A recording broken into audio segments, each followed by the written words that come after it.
Hello students, I am Arvind Kumar, PhD Physics from Suraj School Rewari. Today we will discuss the next topic from second chapter of third unit, magnetic effects of current and magnetism. And second chapter is forces on charged particle in electric and magnetic field. And our today's topic is motion of charged particle in magnetic field.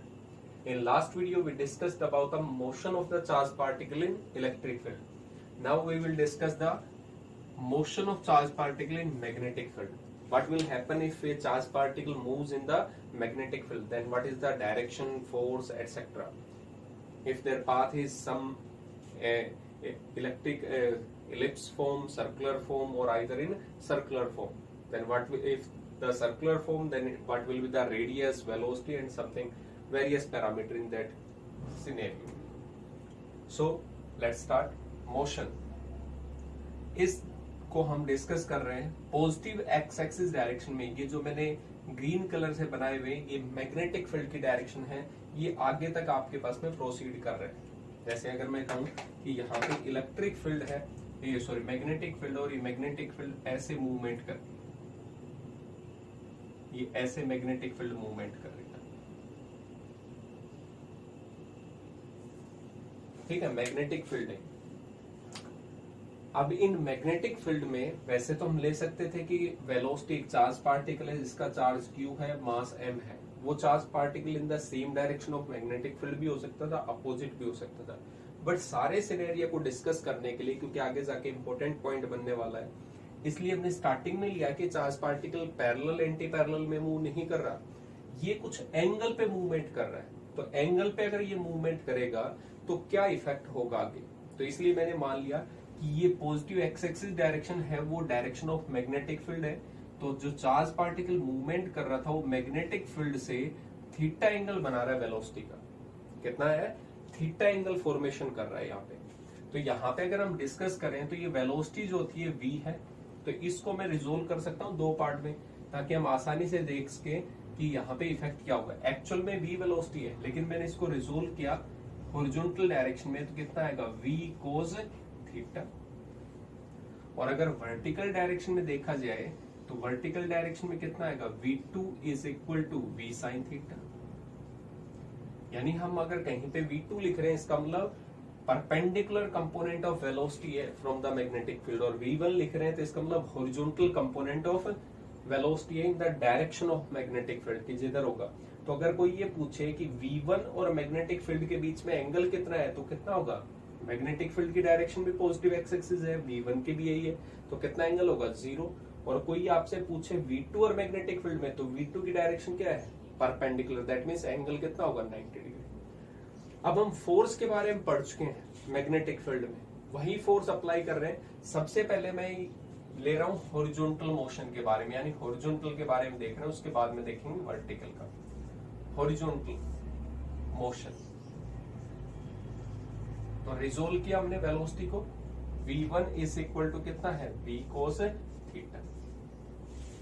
कोई direction पूछे तो positive x axis आई cap लिख सकते हैं हम आगे, but यहाँ पे मैग्नीट्यूड देख रहे हैं कितनी डायरेक्शन लगेगा, कितना फोर्स लगेगा। So force on charge particle,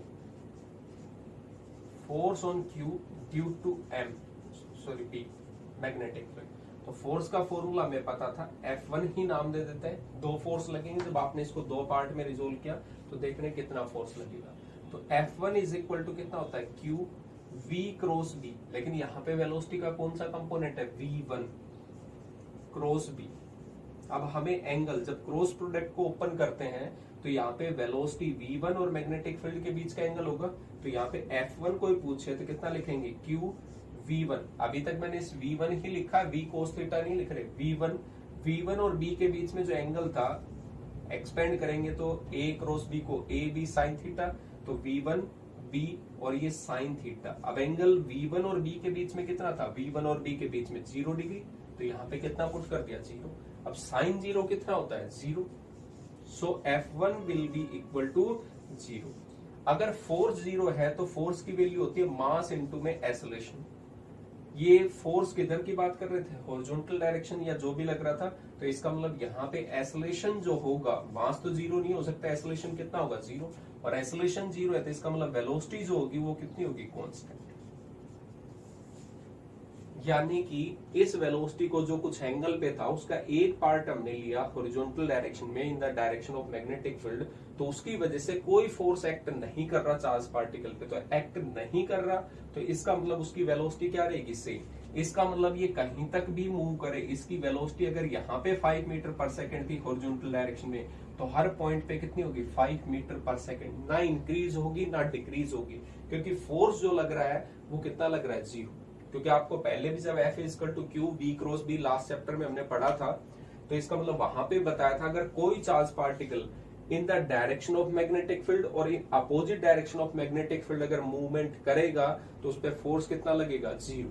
तो यहाँ पे अगर इस वेलोसिटी के हिसाब से जा रहे हैं तो हम इन the direction of magnetic field की डायरेक्शन में मूवमेंट कर रहे हैं, इसका मतलब वहां पे फोर्स जो होगा वो कितना लगेगा, 0। और फोर्स 0 है तो एक्सेलरेशन 0, और एक्सेलरेशन 0 था तो इसका मतलब इसकी वेलोसिटी के मैग्नीट्यूड में कोई भी चेंज नहीं होगा। तो यहाँ पे मैग्नीट्यूड जो होगा हॉरिजॉन्टल का वो हमेशा कितना रहेगा, v1 ही रहेगा। तो ये तो था हॉरिजॉन्टल के बारे में। नेक्स्ट अगर मैं कहूँ कि वर्टिकल की बात कर लेते हैं, क्योंकि यहाँ पे तो दोनों के इफेक्ट की वजह से होगा ना v, तो क्योंकि यहाँ पे तो हम कंपोनेंट की बात कर रहे हैं, जब दोनों को कंबाइन करेंगे that will be the actual path. अब होगा क्या, यहाँ पे वर्टिकल में देखते हैं, in vertical motion that means v2 की वजह से जो हमने कंपोनेंट लिया है v2, उसकी वजह से देखते हैं वर्टिकल में क्या इफेक्ट होता है। तो फोर्स जो लगेगा उसको मैंने F2 नाम दे दिया, सेम फॉर्मूला मैग्नेटिक फील्ड में चार्ज पार्टिकल का Q V क्रॉस B। अब V जो है वेलोसिटी कौन सा ले रहे हैं, अब की बार कंपोनेंट परपेंडिकुलर वाला, V2 क्रॉस B। अब एक्सपेंड करेंगे क्रॉस प्रोडक्ट को तो कितना लिखेंगे, Q V2 इंटू में V साइन थीटा।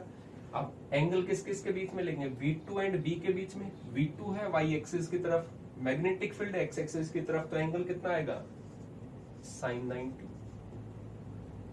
तो इसका मतलब यहाँ पे साइन 90 जो होता है वो 1 होता है। हम सिर्फ मैग्नीट्यूड की बात कर रहे हैं तो कितना होगा, Q V2 इंटू में B। आप ज्यादा से ज्यादा यहाँ पे लिख सकते हो V2 की वैल्यू कितनी होती है, कितनी मान रखी थी हमने, रिजोल्व करें तो V साइन थीटा अगर लिखना चाहे, अदरवाइज V2 ही रहने देते हैं इसको। बस बताया आपको V2 की जगह कितना लिख सकते हो आप, V साइन थीटा, क्योंकि इस और मैग्नेटिक फील्ड के बीच में एंगल 90 डिग्री था तो वो साइन 91 हो गया। ये तो सिर्फ कंपोनेंट फॉर्म है इसकी वेलोसिटी की। चलो मैग्नीट्यूड हमें पता लग गया कि साइन की वैल्यू मैक्सिमम कितनी होती है, 1। तो ये मैक्सिमम है तो इसका मैग्नीट्यूड भी मैक्सिमम होगा। तो इसका मतलब ये जो फोर्स लगेगा वो क्या लगेगा, मैक्सिमम फोर्स लगेगा। But what about the direction, कि फोर्स है उसका मैग्नीट्यूड आपने कहा सबसे ज्यादा लगेगा, मैक्सिमम है, बट क्या डायरेक्शन के बारे में आप बता सकते हो, डायरेक्शन क्या होगी। तो डायरेक्शन होगी यहाँ पे क्रॉस प्रोडक्ट है, और क्रॉस प्रोडक्ट में जो रिजल्टेंट क्वांटिटी आता है वो भी कैसा होता है, वेक्टर क्वांटिटी। अब उसको कैलकुलेट कैसे करते हैं, राइट हैंड थंब रूल, या क्रॉस प्रोडक्ट है तो जो रिजल्टेंट आएगा that will be perpendicular to both value, V2 के भी परपेंडिकुलर होगा और B के भी, राइट हैंड थंब रूल के अकॉर्डिंग। तो डायरेक्शन जो होगी यहाँ पे वो राइट हैंड थंब रूल, क्योंकि क्रॉस प्रोडक्ट है, या फ्लेमिंग्स लेफ्ट हैंड रूल जो हमने पहले भी पढ़ा हुआ था, लेफ्ट हैंड रूल। या आपको पता है V2 से स्टार्ट करेंगे क्रॉस प्रोडक्ट में, मैग्नेटिक फील्ड की तरफ जाएंगे, राइट हैंड को कर्ल करेंगे, V2 से स्टार्ट होगे वेलोसिटी से और मैग्नेटिक फील्ड की तरफ राइट हैंड को, then thumb will give us the direction of force, तो वहां पे फोर्स होगा।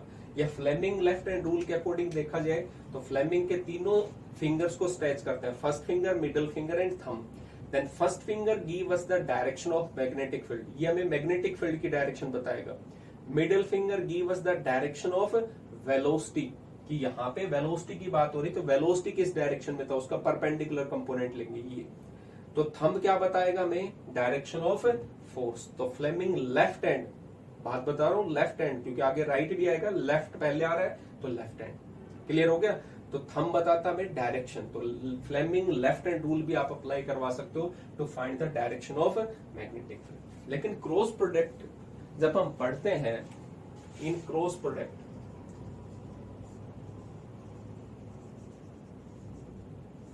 प्रोडक्ट में जैसे मैं लिखता हूं R is equal to A cross B, तो वहां पे ये जो रिजल्टेंट होगा इसकी डायरेक्शन होगी वो राइट हैंड थंब रूल के अकॉर्डिंग, जैसे ये ए था, ये बी है, तो जैसे हम ए क्रॉस बी करते थे, ए से और बी की तरफ जाते थे, तो थंब जो था वो मार्कर था। इसका मतलब ये दोनों तो इस बोर्ड पे है और ये मार्कर इस बोर्ड के परपेंडिकुलर है, तो इसका मतलब ये मार्कर जो है वो ए के भी परपेंडिकुलर है और बी के भी। इसका मतलब जो रिजल्टेंट होता है क्रॉस प्रोडक्ट में वो ए के भी परपेंडिकुलर है और बी के भी। जो दो वेक्टर आपस में मल्टीप्लाई हो रहे हैं उन दोनों के परपेंडिकुलर था। इसका मतलब ये ए के भी परपेंडिकुलर है और बी के भी। Direction of R is perpendicular to both. Both कौन कौन? जो आपस में मल्टीप्लाई होते ए एंड। ये इंटरेस्टिंग पॉइंट है। इसका मतलब यहां पे जो फोर्स होगा F2 वो परपेंडिकुलर होगा V2 और B के भी। जैसे यहां से डायरेक्शन देखें तो ये V2 था परपेंडिकुलर, मैं मैग्नेटिक फील्ड की डायरेक्शन में आ रहा हूं राइट हैंड थंब रूल के अकॉर्डिंग स्मॉलर एंगल के थ्रू। ये तो ये क्या होगा, थंब जो होगा वो किधर जा रहा है? बोर्ड के इनसाइड में। अब बोर्ड के इनसाइड में V2 के भी परपेंडिकुलर है 90 डिग्री एंगल, मैग्नेटिक फील्ड के भी परपेंडिकुलर है। इसका मतलब ये परपेंडिकुलर फोर्स लग रहा है। और इंटरेस्टिंग पॉइंट, अगर कहीं पे हम जा रहे हैं ऐसे मूवमेंट कर रहे थे और कोई परपेंडिकुलर फोर्स आ रहा है तो आपके मैग्नीट्यूड ऑफ वेलोसिटी में कोई चेंज नहीं होगा, सिर्फ क्या होगा? डायरेक्शन। सिर्फ डायरेक्शन चेंज होती है। जैसे हम सर्कुलर पाथ में मूवमेंट करते हैं तो उसमें सेंट्रीपिटल फोर्स किधर लगता है? Towards the centre. तो इसका मतलब हम इस पॉइंट पे थे, ये इस डायरेक्शन में, यहां पे जाते इधर, तो ये एंगल कितना बनेगा? 90 डिग्री। कहीं पे भी होते तो सेंट्रीपिटल फोर्स टुवर्ड सेंटर लगता, टेंजेंट की डायरेक्शन में देखें तो 90 डिग्री एंगल होता है। इसका मतलब ये सेंट्रीपिटल फोर्स है बेसिकली। जो परपेंडिकुलर फोर्स होता है वो कैसा होता है? सेंट्रीपिटल, क्योंकि वो मैग्नीट्यूड में तो चेंज कर नहीं सकता, सिर्फ क्या करता है? कंटिन्यूसली डायरेक्शन चेंज करता है, और डायरेक्शन चेंज करना मतलब सेंट्रीपिटल फोर्स। तो इसका मतलब ये जो F2 फोर्स है ये किसकी तरह बिहेव करेगा? सेंट्रीपिटल फोर्स की तरह। अब जब सेंट्रीपिटल फोर्स है जो डायरेक्शन चेंज करेगा तो इसका मतलब ये कंटिन्यूसली पाथ को चेंज करता रहेगा। और जो फर्स्ट फोर्स था, क्योंकि इस पे तो दोनों एक साथ लग रहे होंगे कंबाइंड, इसको हमने जब रिजोल्व किया तो ये कह रहा है कोई चेंज नहीं, आगे की तरफ चलता रहेगा, इस पे कोई इफेक्ट नहीं है। और ये परपेंडिकुलर कंपोनेंट क्या कह रहा है? यहाँ पे सेंट्रीपिटल फोर्स लगेगा तो सर्कुलर पाथ में चलेगा। तो यहाँ पे so F2 will behave as centripetal force. किसकी तरह बिहेव करेगा? सेंट्रीपिटल फोर्स की तरह। So path becomes circular.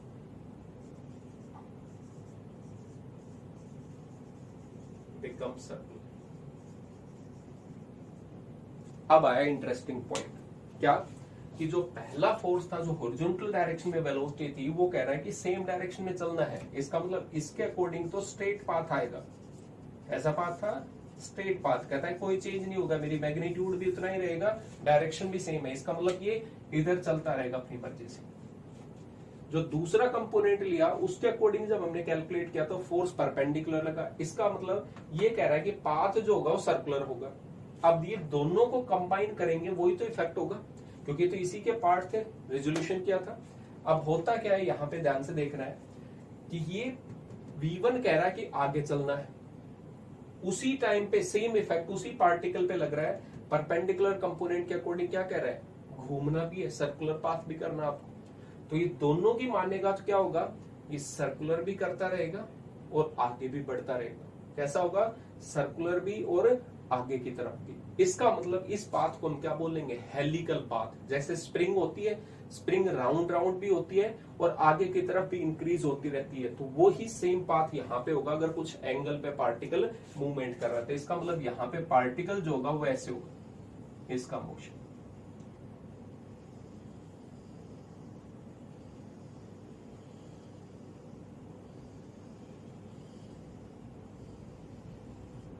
ये ऐसे चलता रहेगा।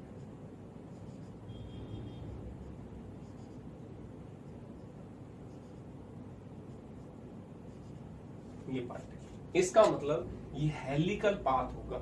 अगर दोनों को कंबाइन करेंगे, कुछ एंगल पे है, अगर बिल्कुल ही परपेंडिकुलर होता है, यहाँ पे मैं कहता है कि पार्टिकल है वो परपेंडिकुलर जा रहा है वेलोसिटी के, तो आपको क्या कहना था? सिर्फ एक ही पार्ट था, सर्कुलर पाथ होता। मैं कहता कि same direction of magnetic field, तो आप क्या कहते हैं? स्ट्रेट पाथ होता। लेकिन कुछ एंगल पे अगर जा रहा है पार्टिकल कुछ वेलोसिटी से in magnetic field, then path will be helical path. तो यहाँ पे पाथ जो होगा वो कैसा होगा, हेलिकल पाथ होगा। क्लियर हुआ पॉइंट। तो यहाँ पे दोनों के कंबाइंड इफेक्ट की वजह से है, बिल्कुल परपेंडिकुलर होता सर्कुलर पाथ, बिल्कुल सेम एंगल 0 डिग्री एंगल होता है या 180 degree parallel to magnetic field और anti parallel to magnetic field, then path will be straight line path. और कुछ एंगल पे है तो पाथ कैसा होगा, हेलिकल पाथ। तो आपसे 3 केस हो गए, थीटा 0 डिग्री या 180 डिग्री होगा, straight line path magnetic field और वेलोसिटी के बीच में। Theta 90 degree, that means velocity and magnetic field के बीच में एंगल 90 डिग्री, परपेंडिकुलर लगेगा, पाथ विल बी सर्कुलर। वो वहीं पे सर्कुलर पाथ करेगा, आगे नहीं बढ़ेगा क्योंकि आपने हॉरिजॉन्टल वेलोसिटी नहीं दी। और मैं कुछ एंगल पे कहता हूं तो हॉरिजॉन्टल भी है और उसमें वर्टिकल भी है, इसका मतलब आगे भी चलेगा और सर्कुलर पाथ भी, then that path will becomes helical path. तो उस केस में होगा।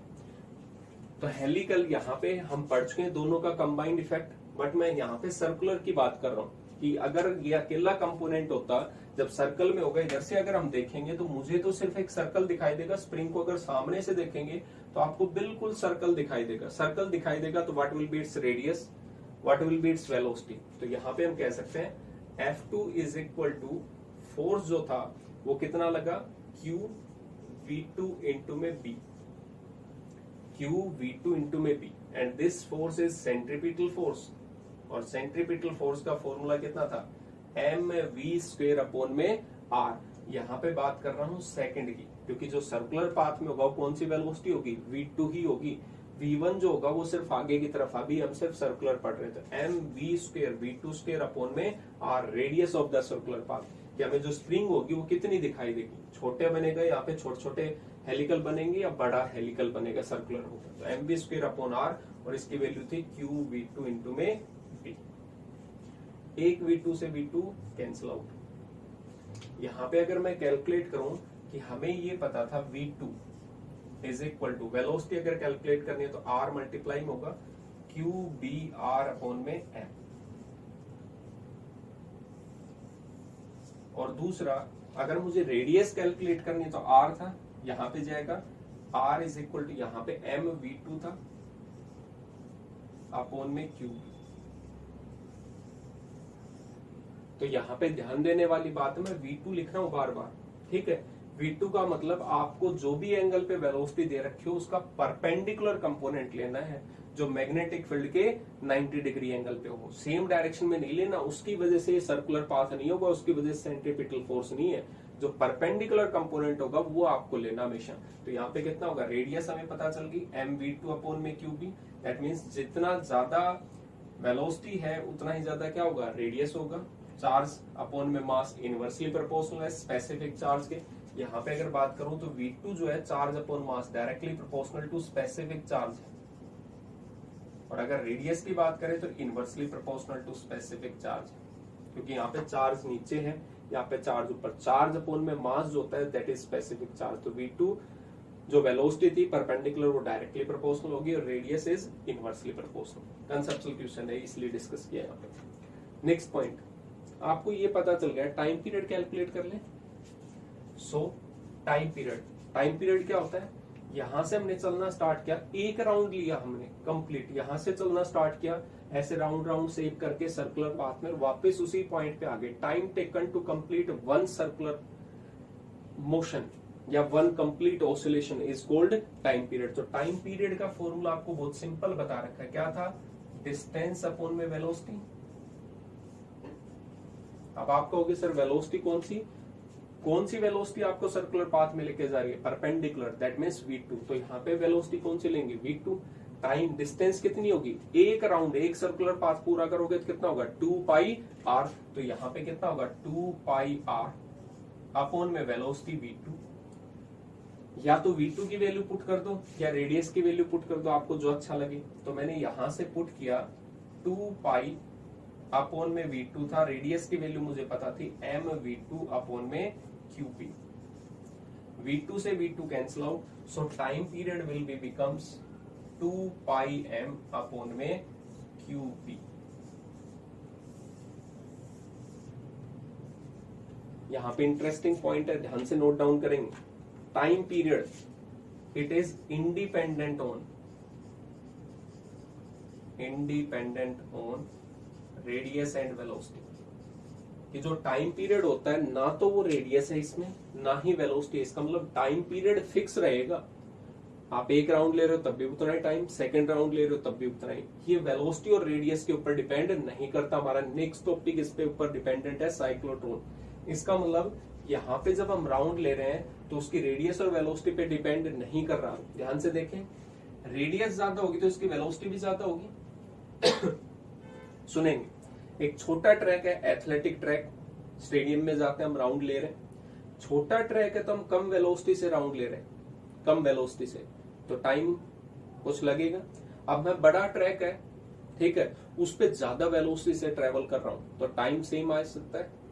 यही केस यहाँ पे, आप रेडियस को इंक्रीज कर रहे हो, बड़ा ट्रैक कर रहे हो, तो वेलोसिटी भी उतने ही प्रोपोर्शन से इंक्रीज हो रही है। तो इसका मतलब वेलोसिटी ज्यादा, रेडियस भी ज्यादा, तो टाइम उतना ही लगेगा। रेडियस कम है, छोटा ट्रैक है, तो आप बहुत स्लो स्पीड से दौड़ रहे हो, तो इसका मतलब टाइम तो क्या लगेगा, सेम लगेगा। तो इसलिए टाइम पीरियड जो होता है वो क्या होता है, कॉन्स्टेंट होता है। टाइम पीरियड आ गया तो फ्रीक्वेंसी का फॉर्मूला आपको बहुत अच्छे से आता है, न्यू इज इक्वल टू कितना होता है, 1 में टाइम पीरियड। इसकी वैल्यू अगर यहाँ पे पुट कर दें टाइम पीरियड की तो कितनी आ जाएगी, यहाँ पे रेसिप्रोकल कर दें, QB में 2πn। इसका मतलब फ्रीक्वेंसी भी आ गई। एंगुलर फ्रीक्वेंसी भी आप कैलकुलेट कर सकते हो। एंगुलर फ्रीक्वेंसी क्या होती है, omega is equal to 2π into में न्यू। न्यू हमें पता है, QB में 2πm, तो यहां पे लिखें तो 2π इंटू में फ्रीक्वेंसी, QB में 2πm। 2π से 2π cancel out, so angular frequency will be QB/m। तो इसका मतलब यहाँ पे फ्रीक्वेंसी इनवर्सली प्रोपोर्शनल है मास के, या ये कह सकते हैं डायरेक्टली प्रोपोर्शनल है स्पेसिफिक चार्ज के, Q/m। तो ये केस थे इसके बेसिक कंसेप्ट के बारे में कि यहाँ पे क्या क्या इफेक्ट हो रहा है, यहाँ पे जो हम डिस्कस कर रहे हैं। तो यहाँ पे हमने डिस्कस किया, अगर सेम डायरेक्शन में या अपोजिट डायरेक्शन में होगा स्ट्रेट पाथ, परपेंडिकुलर अगर जाओगे मैग्नेटिक फील्ड में तो सर्कुलर पाथ होगा, और कुछ एंगल पे जाएंगे तो हेलिकल पाथ होगा। क्लियर हो गया। तो हम यहाँ पे सर्कुलर पाथ के बारे में डिस्कस कर चुके थे। जो सर्कुलर पाथ था उसकी रेडियस कैलकुलेट कर ली, वेलोसिटी आपको पता चल गई, क्योंकि जो फोर्स था उसको सिर्फ सेंट्रीपिटल फोर्स के बराबर पुट किया। फिर हमने टाइम पीरियड कैलकुलेट किया। टाइम पीरियड क्या रहेगा, कांस्टेंट रहेगा, रेडियस या वेलोसिटी पे डिपेंड नहीं करता। फ्रीक्वेंसी कैलकुलेट कर ली, तो ये वेरियस फ्रीक्वेंसी की टर्म थी। अब एक इंटरेस्टिंग पॉइंट है इसमें, और वो पॉइंट क्या है, पिच पूछ लेते हैं आपसे कई बार 1 मार्क्स में। What is pitch?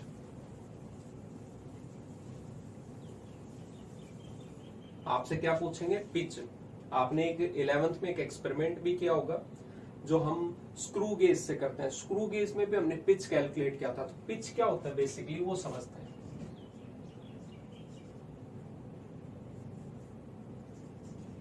पिच कहता है कि लीनियर डिस्टेंस, मैं कुछ एंगल पे जा रहा हूं, तो जैसे ही मैंने मूवमेंट की, एक राउंड कंप्लीट किया, तो कुछ लीनियर डिस्टेंस भी तो स्टार्ट कर रहा हूं। जैसे मैं ये कहूं कि मैंने यहां से स्टार्ट किया, तो ये राउंड करते जा रहा हूं, ऐसे राउंड करते करते, और मैं यहां तक पहुंचा, तो इसका मतलब लीनियर डिस्टेंस भी तो आपने कुछ कवर की है।